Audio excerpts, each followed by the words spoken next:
ফেসিবাদের নিষিদ্ধ ঘোষিত ছাত্রলীগ, যুবলীগ, সন্ত্রাসী লীগের মাধ্যমে যে তাণ্ডব চালানো হয়েছে তার প্রতিবাদে কেন্দ্র ঘোষিত কর্মসূচি হিসাবে জামাত ইসলামী কিশোরগঞ্জ জেলা শাখার উদ্যোগে এখন বিক্ষোভ মিছিল অনুষ্ঠিত হবে। আমি আপনাদের সকলকে বিক্ষোভ মিছিলে শরীক হওয়ার জন্য উদাত্ত আহ্বান জানাচ্ছি।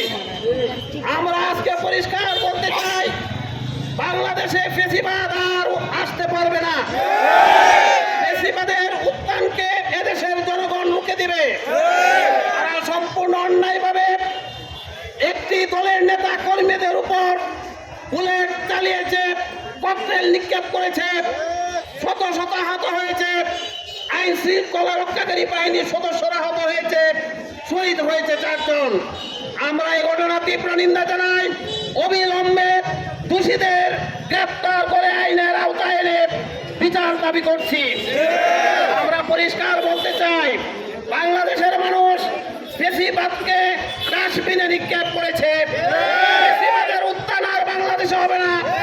তাদের রাজনীতি নিষিদ্ধ করা হয়েছে, তারা বাংলাদেশের রাজনীতিতে আর ফিরে আসতে পারবে না। আসুন আমরা সকলে ঐক্যবদ্ধভাবে ফেসিবাদের বিরুদ্ধে রুখে দাঁড়াই। ওই স্বৈরাচারী ফেসিবাদ আর যেন বাংলাদেশের রাজনীতিতে ফিরে আসতে না পারে, তার জন্য ভূমিকা রাখি। আজকের এই বিক্ষোভ মিছিলে সকলকে অংশগ্রহণ করে বিক্ষোভ মিছিলকে সফল করার জন্য আপনাদের প্রতি উদাত্ত আহ্বান জানিয়ে শেষ করছি। আল্লাহ হাফেজ।